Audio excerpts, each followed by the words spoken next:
Boa noite, amados irmãos, amadas irmãs.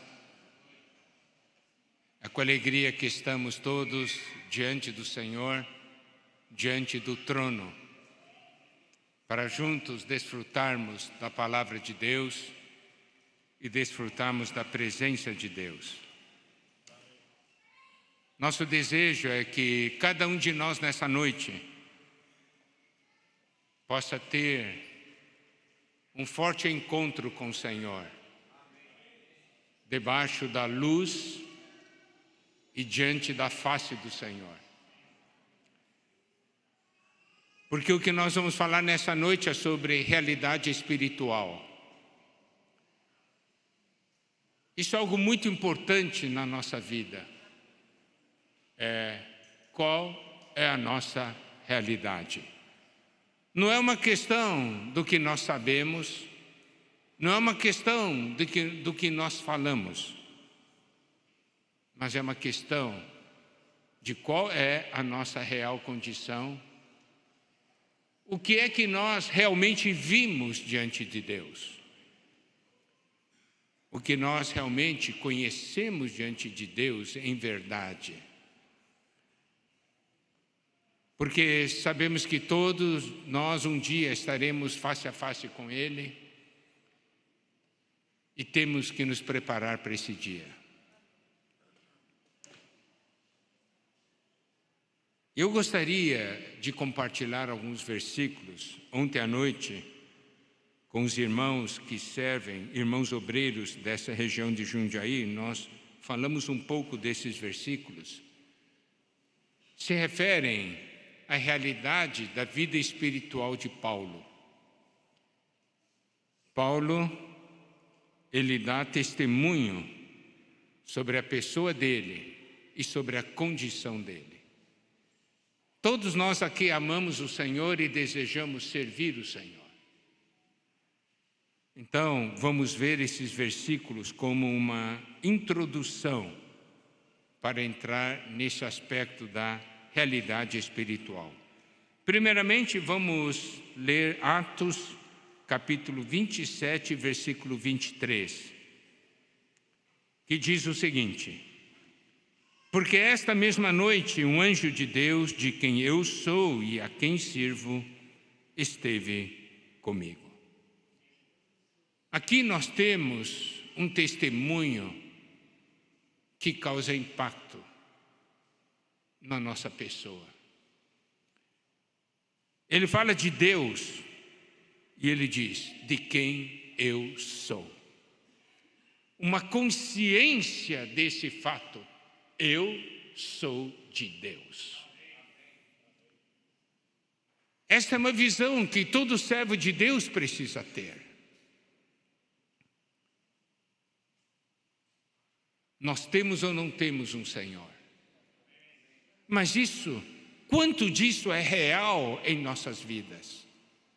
Quem é que toma as decisões na nossa vida? Obrigado. Somos nós mesmos que tomamos ou é o Senhor aquele que toma? Esse sentimento claro, eu sou de Deus, é um sentimento que nos salva.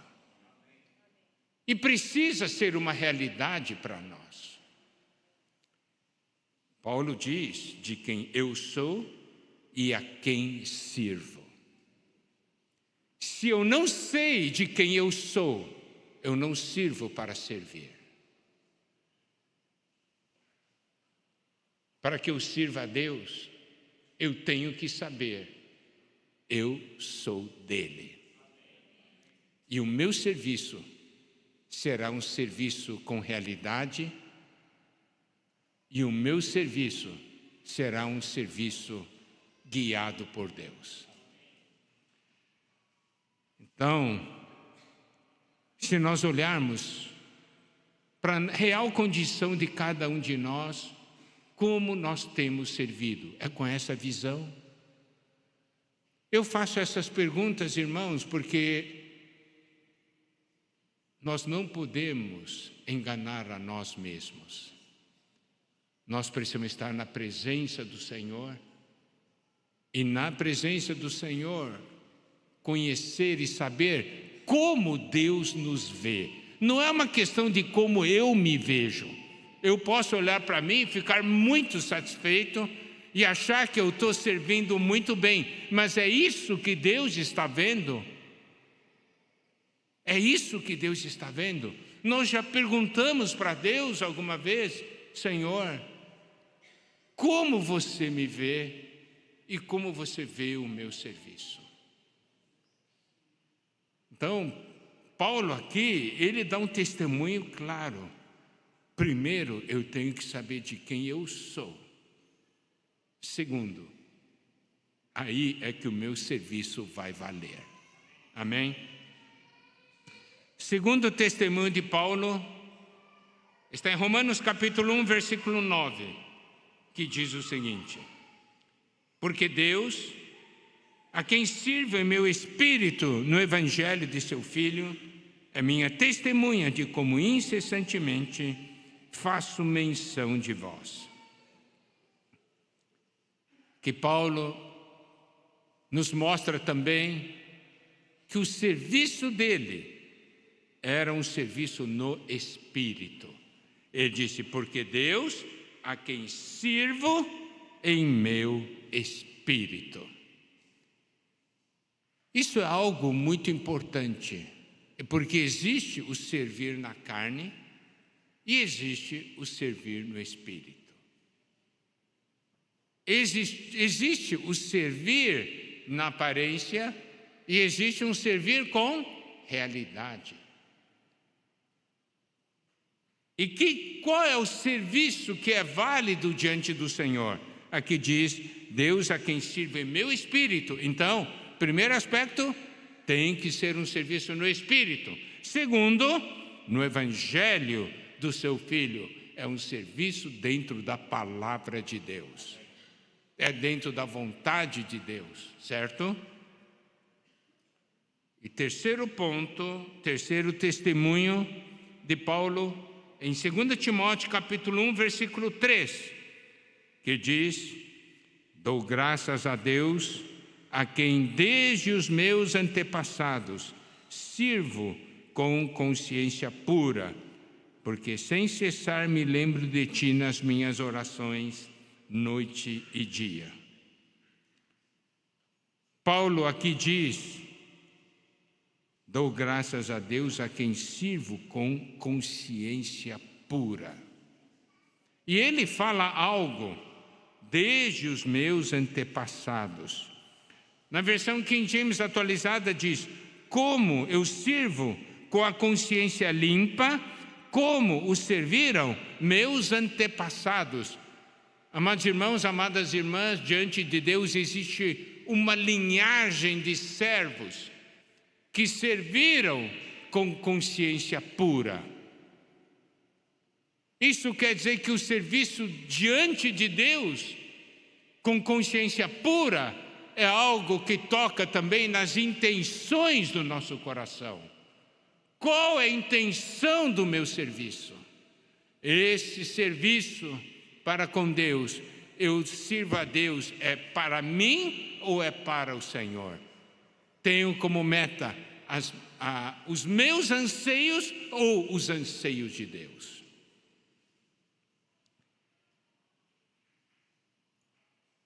Quando eu leio esses versículos, eu tenho um forte sentimento diante do Senhor. Senhor, você conhece a minha pessoa.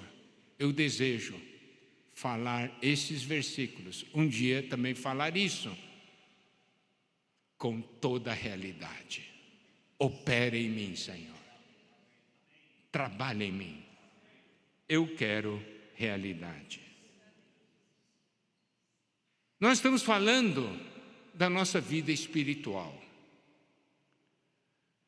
Aos olhos de Deus, cada assunto espiritual tem algo que se chama a realidade. Porque não é uma questão de aparência, é uma questão se tem ou não tem valor diante de Deus. não é algo físico, não é algo exterior.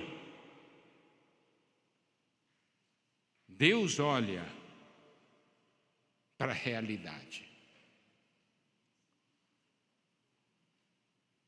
Evangelho de João, capítulo 4, versículos 23 e 24, nos mostra a chave disso. Diz assim: mas vem a hora e já chegou, em que os verdadeiros adoradores adorarão o Pai em espírito e em verdade, porque são estes que o Pai procura para seus adoradores. Deus é espírito e importa que os seus adoradores o adorem em espírito e em verdade. Nós sabemos que essa palavra verdade no grego tem também o significado de realidade. Aquilo que é real, somente aquilo que é real é verdadeiro. Então, adorar a Deus em espírito e em realidade. Isso é muito importante, queridos irmãos, queridas irmãs. Deus está olhando para nós e está falando: eu quero realidade. Então, nós temos que levar nossa pessoa à presença do Senhor, correto? E é na nossa comunhão com o Senhor que o Senhor vai nos iluminar.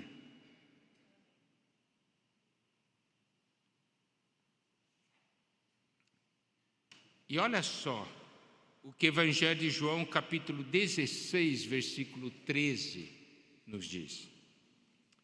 Quando, porém, vier o Espírito da verdade, que é o Espírito da realidade, Ele vos guiará a toda a verdade, a toda a realidade, porque não falará por si mesmo, mas dirá tudo o que tiver ouvido e vos anunciará as coisas que hão de ouvir. Aqui tem um ponto muito importante, que o Espírito é que vai nos guiar para a realidade.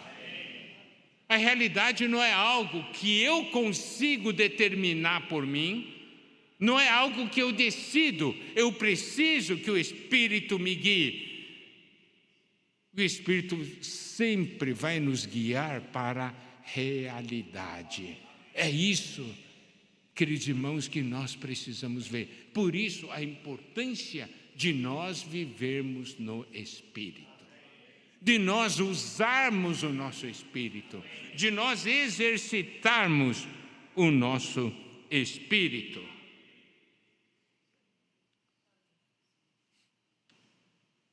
Primeira João, capítulo 5, versículo 6. Na última frase do versículo, a última parte do versículo diz assim: e o Espírito é o que dá testemunho, porque o Espírito é a verdade. O Espírito é a realidade. Então, olha só. Por exemplo, você está servindo. Está servindo no Espírito? Se estiver servindo no Espírito, tem realidade. Se não estiver servindo no Espírito, você serviu, mas tem realidade? Não tem. E é importante para Deus. Deus procura adoradores que o adorem em espírito e em realidade. O Senhor voltará para buscar sua igreja, não é? Precisa ou não a igreja ter realidade? Precisamos ou não da realidade em nosso viver? O Senhor virá arrebatar uma imitação? Não. Então, olha a importância da realidade em nosso viver. E o Espírito é a realidade.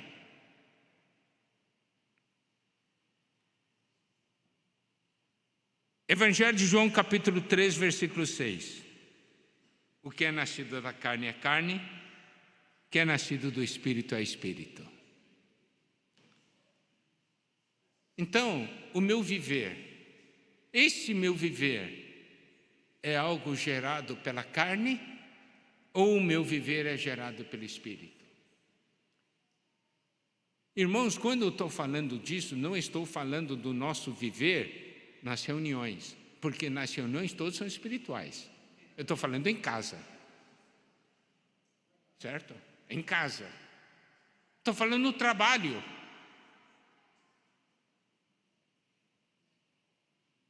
Como são as nossas reações? Como são as nossas atitudes? Como são as nossas decisões? Daquilo que nós vivemos durante o dia, qual é a porcentagem do que é nascido na carne, qual é a porcentagem daquilo que é nascido do Espírito?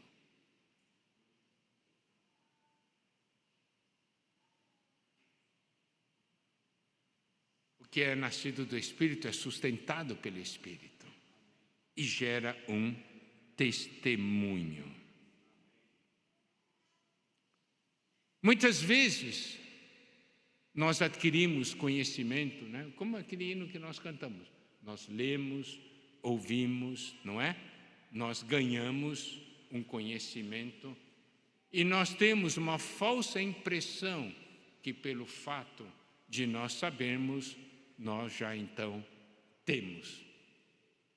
Saber não significa ter. Saber é uma coisa.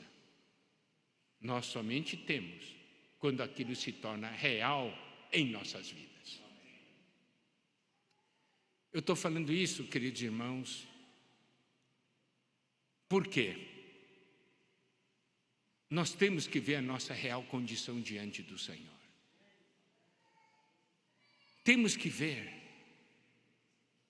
Ontem nós estávamos falando, o Senhor nos diz, se nós conhecemos o tempo que é hora já de nos despertarmos do sono. Quando você está no sono, as coisas não são reais. É hora de nos despertarmos sobre a nossa real condição. O fato de eu conhecer não quer dizer muita coisa. Mas quando o Espírito trabalha em mim, é diferente. Por exemplo, eu mais um irmão. Eu li, ouvi, conheci algo. Esse irmão também. Mas esse meu irmão, ele tocou na realidade. Ele foi guiado pelo Espírito para a realidade. Nós dois fazemos a mesma coisa. Só que quando ele faz, ele dá vida às pessoas. Eu faço, eu cumpri o meu serviço, mas não dou vida. Entende? A pessoa que conversa com ele sai vivo espiritualmente. A pessoa que conversa comigo sai do mesmo jeito que entrou. Você está vendo a importância da realidade espiritual? Não é aquilo que nós sabemos. A igreja hoje precisa da realidade. E aí vai causar impacto no mundo.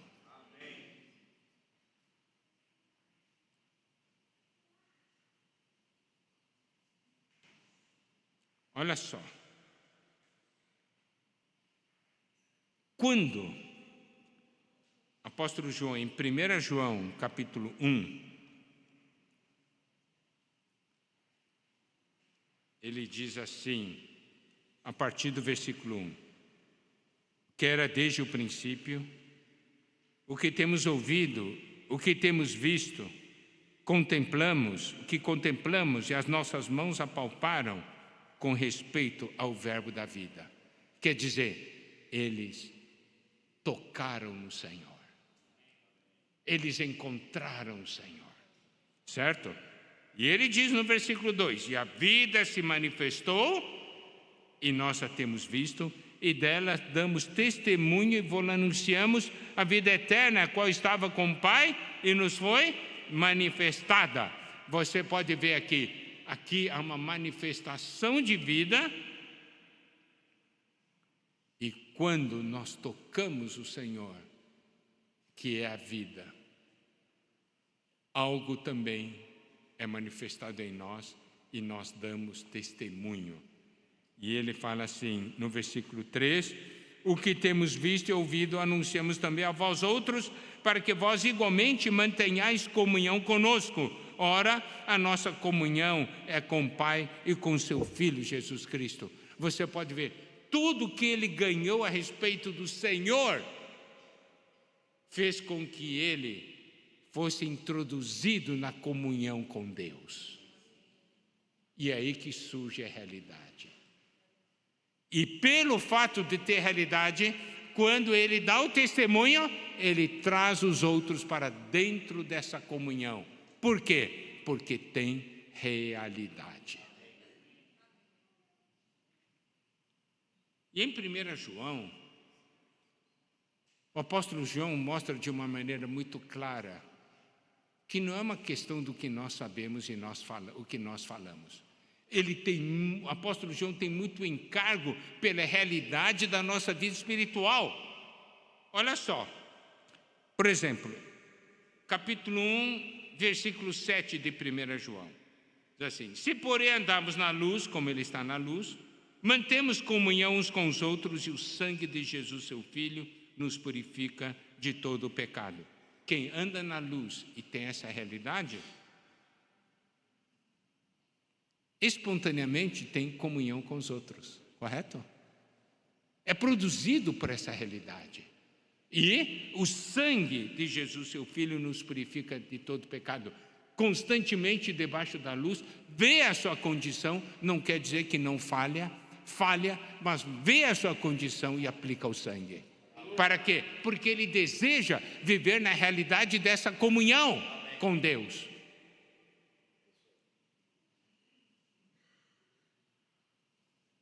E 1 João capítulo 5, versículo 2 diz, nisso conhecemos que amamos os filhos de Deus, quando amamos a Deus e praticamos seus mandamentos. Então ele diz de uma maneira muito clara, se você ama a Deus e guarda a palavra de Deus e vive a palavra de Deus, você ama os filhos de Deus, certo? É o resultado, tem realidade.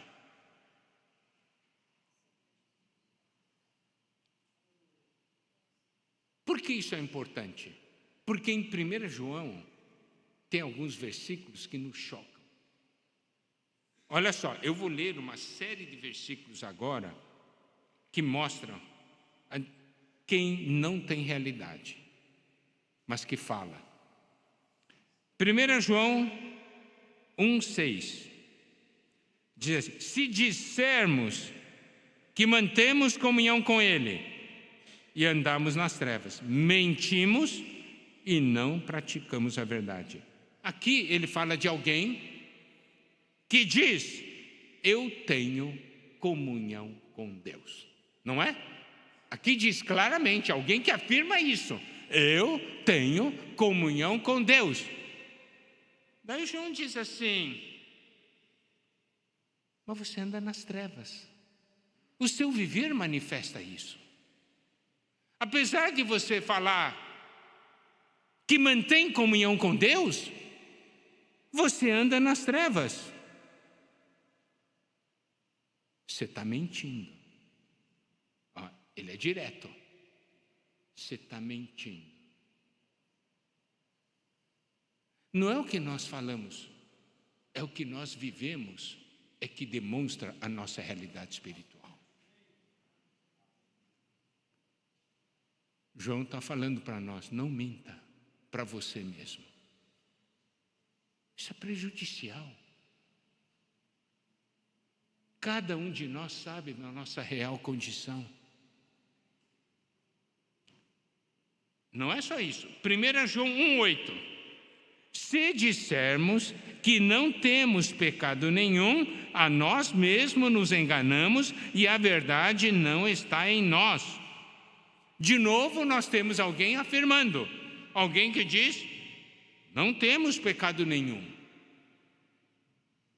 Daí, João diz, a nós mesmos nos enganamos. No primeiro versículo ele fala, você é mentiroso. E aqui ele diz, você está enganando a si mesmo. Então nós temos que olhar a nossa condição. Nós estamos enganando a nós mesmos. Olha só. No 1 João capítulo 1, versículo 10. Se dissermos que não temos cometido pecado, fazemo-lo mentiroso e a sua palavra não está em nós. Isso aqui é mais sério ainda. Se nós falarmos certas coisas que são contrários à palavra de Deus, nós estamos falando que Deus é mentiroso. É sério. E olha só, 1 João capítulo 2, versículo 4. Aquele que diz, eu conheço e não guarda os seus mandamentos, é mentiroso e nele não está a verdade. Novamente, nós temos uma pessoa aqui que está falando. Aquele que diz, eu conheço Deus, eu conheço Deus. Ele diz assim, mas você não guarda a palavra de Deus. Você é mentiroso.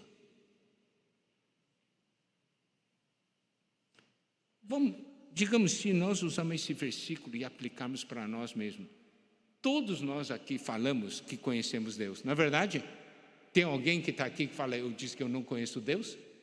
Todos nós aqui falamos, eu conheço Deus. Agora vem a pergunta, você guarda a palavra de Deus? A palavra de Deus é importante para você? A palavra de Deus é o que guia a sua vida? Você vive por meio dessa palavra?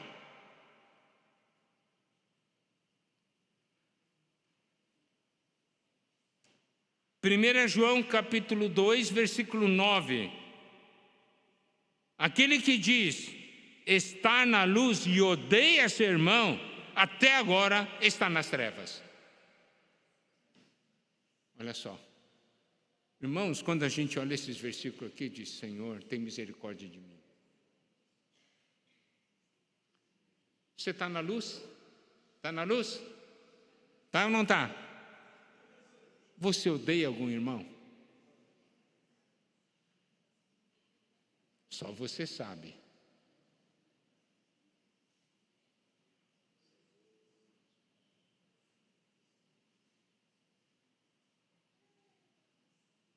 Primeira João 3,18.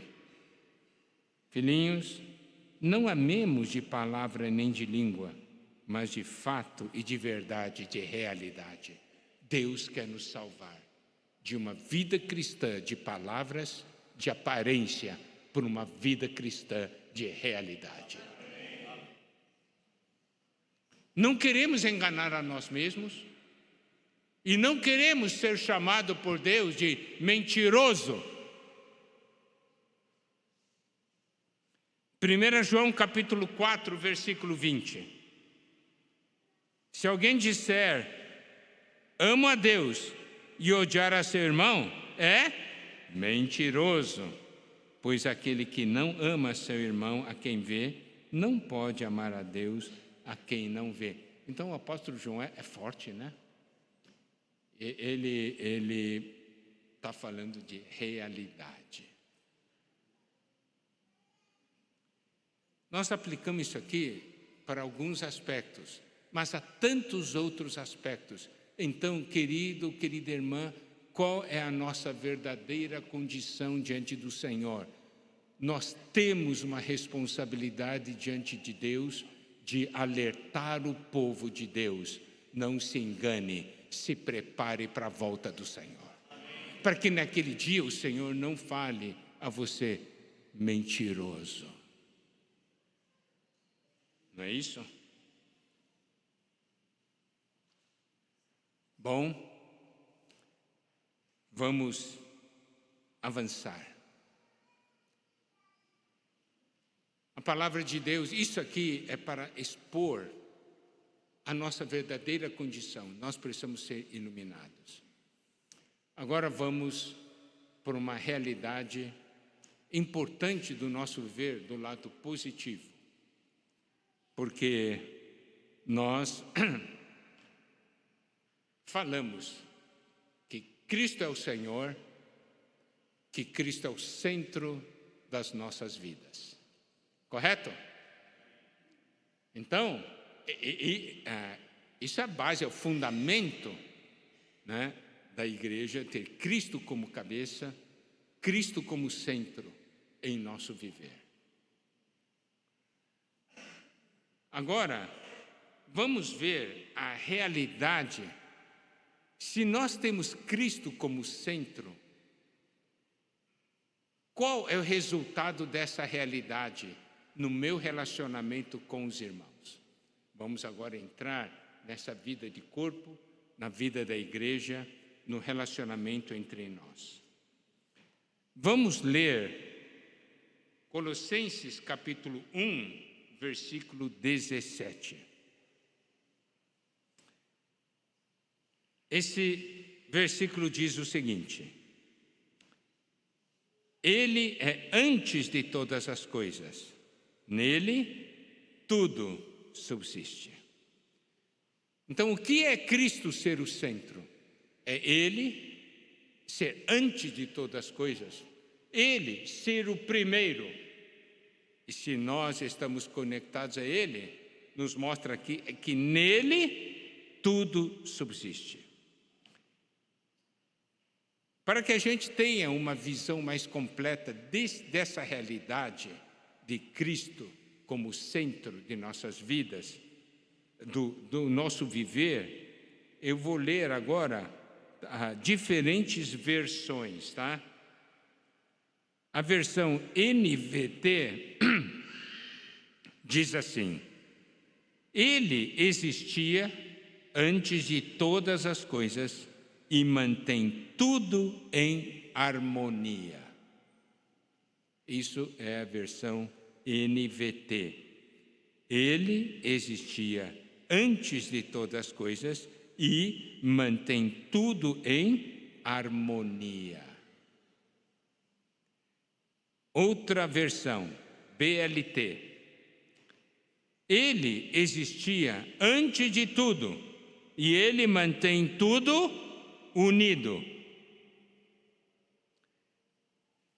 A versão NBVP diz assim: Ele existia antes que tudo o mais começasse e é o seu poder que sustém todas as coisas.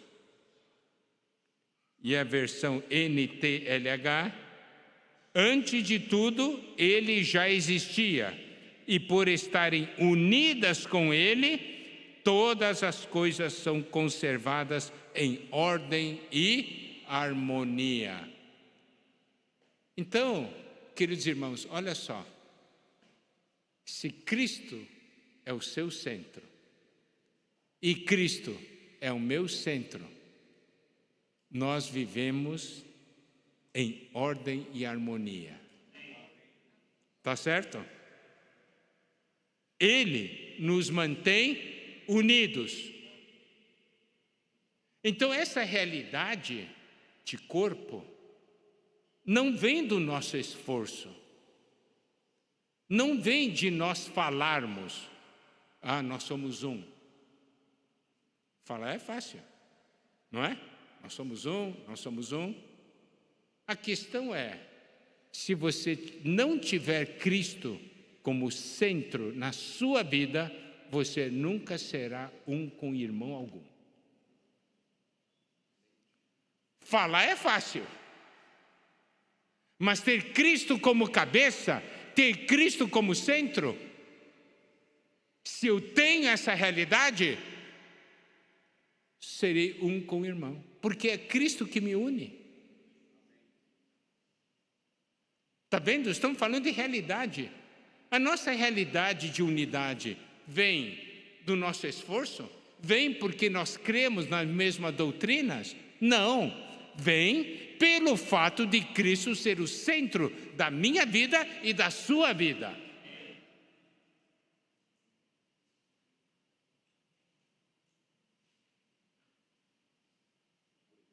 E é por isso que, tendo isso como base,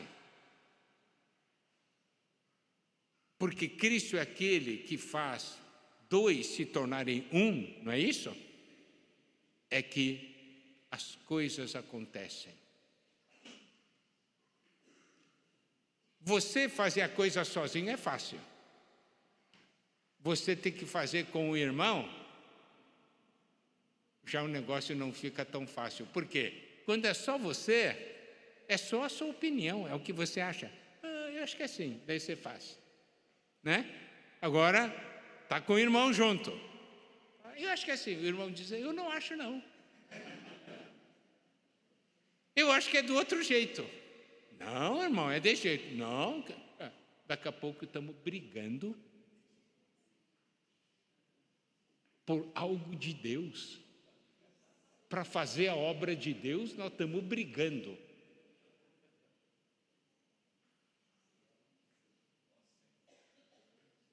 O verdadeiro teste é se eu consigo fazer com o irmão ou não.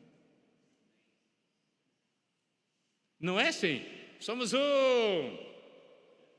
Ok, então vamos fazer junto. Aí que a coisa começa.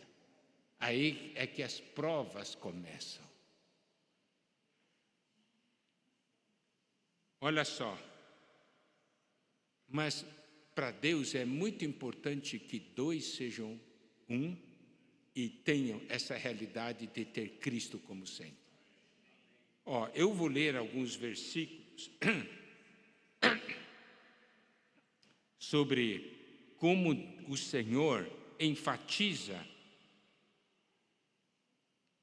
a importância de dois fazerem juntos. Tá, isso aqui é como base. Isso serve para casais, isso serve para irmãos, isso serve, para qualquer serviço diante de Deus. Olha só, Mateus 18, versículo 19, diz assim: em verdade também vos digo que se dois dentre vós sobre a terra concordarem a respeito de qualquer coisa que porventura pedirem, se-lhes há concedida por meu Pai que está nos céus. Então o Senhor fala sobre a importância de dois na terra concordarem. No grego é sinfonel. É como se estivesse tocando uma sinfonia. Você pode estar tocando com instrumento diferente, mas estão tocando a mesma música. Correto? E lendo a partitura de Deus. É assim que há concordância. Não é cada um com a sua própria partitura. Não é cada um tocando sua própria música. Quando dois concordam, Deus age. Então, queridos irmãos, veja como por falta da realidade, Deus não consegue agir. Está vendo? Mateus 18, 20. Porque onde estiverem dois ou três reunidos em meu nome, ali estou no meio deles. Reunido em nome do Senhor. Como alguém pode usar o nome do Senhor? Somente aquele que é unido ao Senhor. Somente aquele que tem Cristo como centro pode usar o nome dele. Por quê? O Senhor fala muitas coisas. Orar em meu nome, reunir em meu nome. Em meu nome significa que ele deu uma procuração, Mas as procurações que Deus dá têm fins específicos. Quero que os irmãos percebam.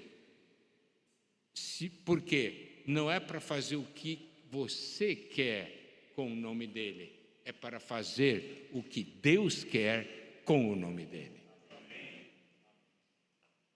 Esse é um princípio importante, é que nem a procuração. Se eu dou uma procuração para o Ulisses, eu não estou em São Paulo, eu dou uma procuração para ele, eu digo, é para esse fim.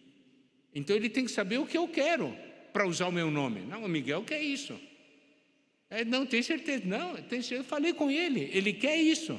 E a procuração está aqui, eu posso assinar por ele.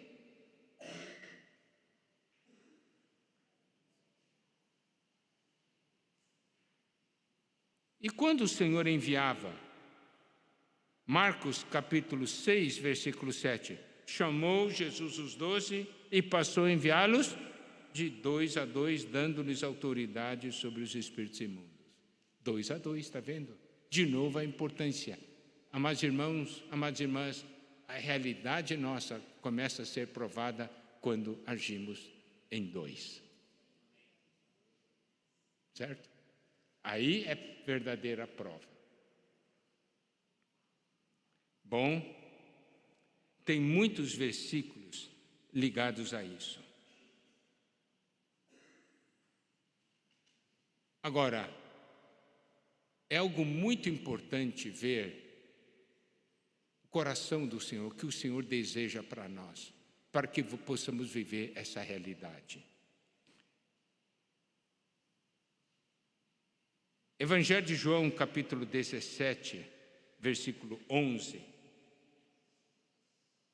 O Senhor diz algo muito importante. Precisamos ver que Evangelho de João, capítulo 13, 14, no capítulo 13 mostra a última noite do Senhor com seus discípulos. Aí os capítulo 14, 15 e 16 mostram as últimas palavras para os discípulos, as últimas recomendações. E no capítulo 17, o Senhor ora ao Pai a favor dos discípulos. E nessa oração, que eu acho que é uma grande bênção, o Senhor descortina o interior dele para nós. É como se ele tivesse num chamado telefônico com o Pai e ele permite você escutar a conversa íntima com o Pai. É uma conversa entre o Filho e o Pai aqui, né? Algo tão íntimo. E esse registro de João 17 é a chance de você escutar o que eles estão falando. Daí ele fala algumas coisas que estão ligadas a nós. Ele fala algumas coisas sobre o que ele espera de nós. Olha só. E nessa oração tem 3 vezes que ele diz, para que sejam um. Para que eles sejam um. João 17:11 diz, já não estou no mundo, mas eles continuam no mundo. Ao passo que eu vou para junto de ti, Pai Santo, guarda-os em teu nome que me deste, para que eles sejam um, assim como nós. Então, o Senhor manifestou, eu dei o seu nome a eles. Então, o Senhor deu o nome dele para nós, para que nós sejamos um. Mas um, de que maneira? Em que padrão? O Senhor disse, assim como nós, assim como o Filho e o Pai são um. Esse é o nível que Deus quer. Se é para sermos um como o Filho e o Pai são um, nós só poderemos viver essa realidade com a vida divina que Deus nos deu. E nunca com o Adão que há em nós. Certo? Porque é a unidade da vida divina. Essa foi a primeira menção. Segunda menção, João 17, versículos 20 e 21. Não rogo somente por estes, mas também por aqueles que vierem a crer em mim, por intermédio da sua palavra. Esse é o versículo que vincula aquela oração com a gente, né? Não somente com os discípulos daquela época, porque aqui ele diz, não rogo somente por estes, mas também por aqueles que vierem a crer em mim, por intermédio da sua palavra. Então, quando eu leio um versículo desse, eu vibro, estou aqui. O Senhor está falando de mim e de você. Então, olha só, o Senhor está falando assim, eu quero que vocês sejam um. E olha só, a fim de que todos sejam um, e como és tu, ó Pai, em mim, e eu em ti, também sejam eles em nós, para que o mundo creia que tu me enviaste. Olha só, essa unidade na vida divina cria o impacto do Evangelho. Por quê? Porque essa unidade é a manifestação de Cristo como centro. Então, se você ler Efésios capítulo 1, diz que ele, deu Cristo como cabeça, para Cristo ser cabeça sobre todas as coisas, o deu à igreja, Então, Cristo vai ser cabeça sobre todas as coisas, mas começa com a igreja, começa com a gente, começa com você e comigo, em nós sermos um.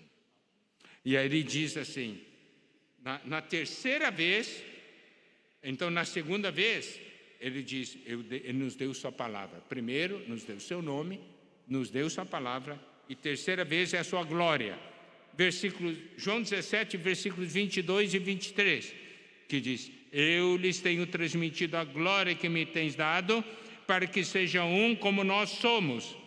Eu nele, estou em mim, a fim de que sejam aperfeiçoados na unidade.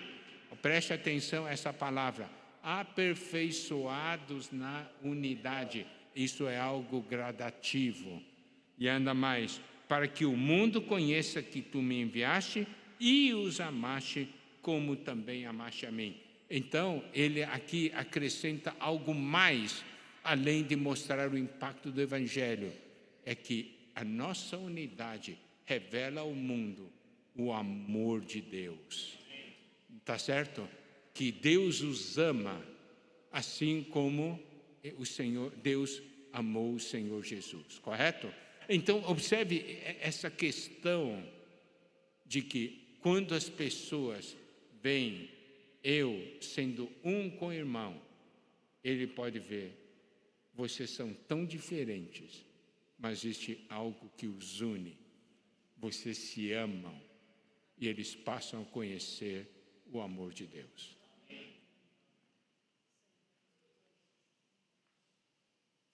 Nós falamos que somos um, Onde está a realidade? Está vendo? É um processo, mas nós temos que saber. Nós temos que saber para onde estamos indo e qual é o caminho que Deus nos deu.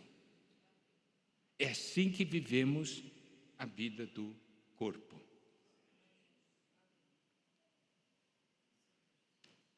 E ainda mais, na vida do corpo, existe algo muito importante. 1 Coríntios capítulo 12, versículos 4, 5 e 6, que diz assim, ora, os dons são diversos, mas o Espírito é o mesmo. E também há diversidade nos serviços, mas o Senhor é o mesmo. E há diversidade nas realizações, mas o mesmo Deus é quem opera tudo em todos. Aqui nos mostra a diversidade. É difícil ser um com alguém que é diferente de você. Concorda comigo? Nós gostamos de ser um com aqueles que pensam da mesma maneira que nós, que gostam das mesmas coisas que nós gostamos, que têm os mesmos hábitos. Mas a Bíblia diz aqui que os dons são diversos, tem diferença. E a Bíblia então nos mostra a maravilhosa figura do corpo. Nós todos somos membros, mas somos membros diferentes um do outro, porque nós temos dons que são diversos, temos ministérios diferentes. A diversidade é uma coisa boa. Muitos acham, é boa, claro. Outros acham, não é boa. Então, eu sempre digo para os irmãos, Depende. Às vezes é boa, depende. Depende de quê? É o que o versículo diz. Ora, os dons são diversos, mas o Espírito é o mesmo. Se há diversidade nos dons, mas o Espírito é o mesmo, é uma bênção. Se há diversidade nos dons, mas o Espírito não é o mesmo, então é um problema, porque é briga atrás de briga. Competição, um querendo derrubar o outro.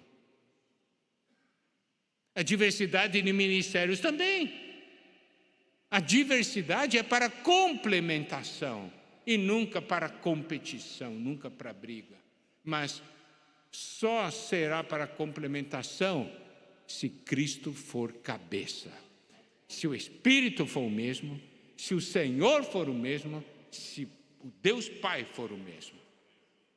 Então, olha a importância de estarmos unidos a Cristo, Cristo ser o centro da nossa vida.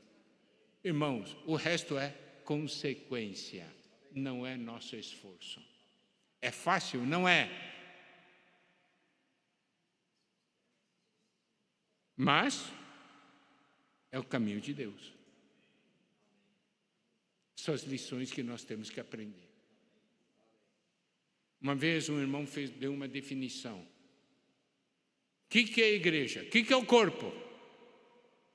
Aí, vamos ver. Começa assim.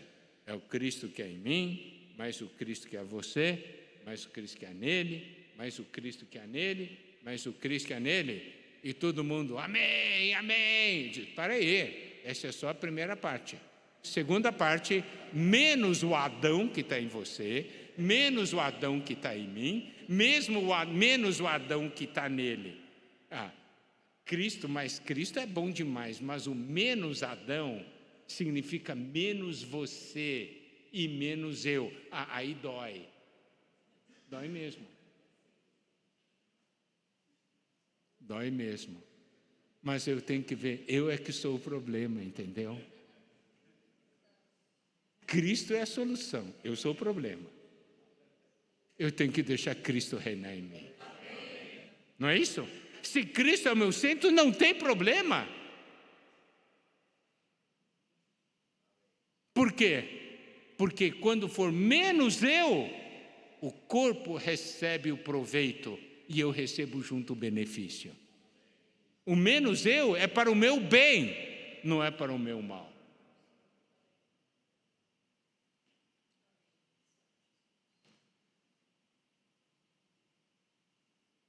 Então,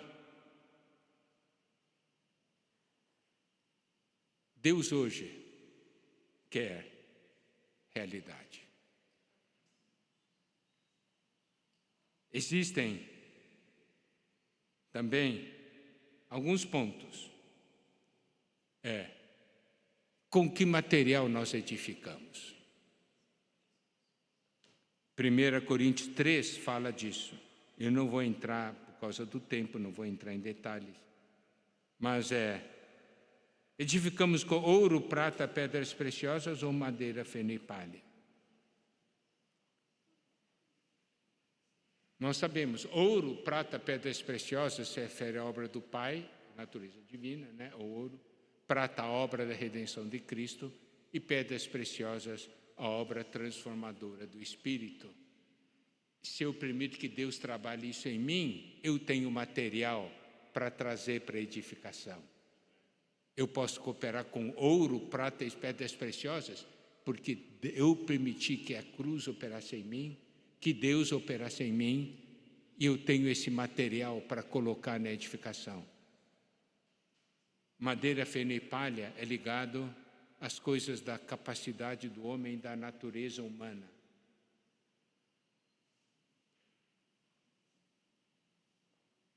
Nós aqui amamos o Senhor e nós servimos. Um grande número de irmãs que estão aqui servem. Então nós temos que fazer uma pergunta, olhando sob o ponto de vista da realidade.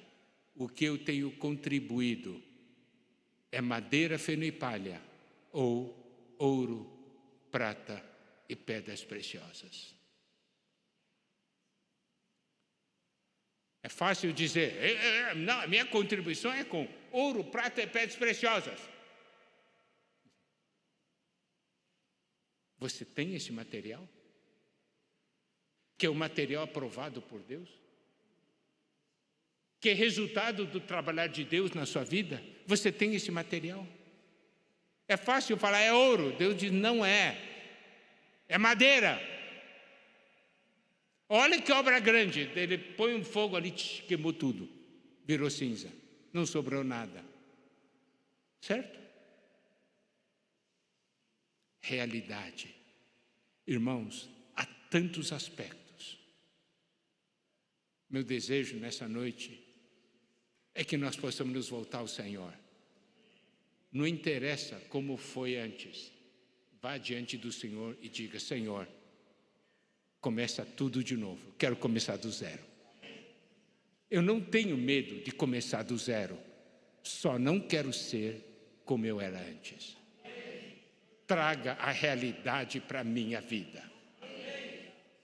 Sabe, é essa comunhão pessoal íntima com Deus, sendo honesto com Deus, não enganando a nós mesmos, não mentindo a nós mesmos, vai permitir que nós caminhemos juntos para a glória de Deus, para a edificação de uma igreja gloriosa.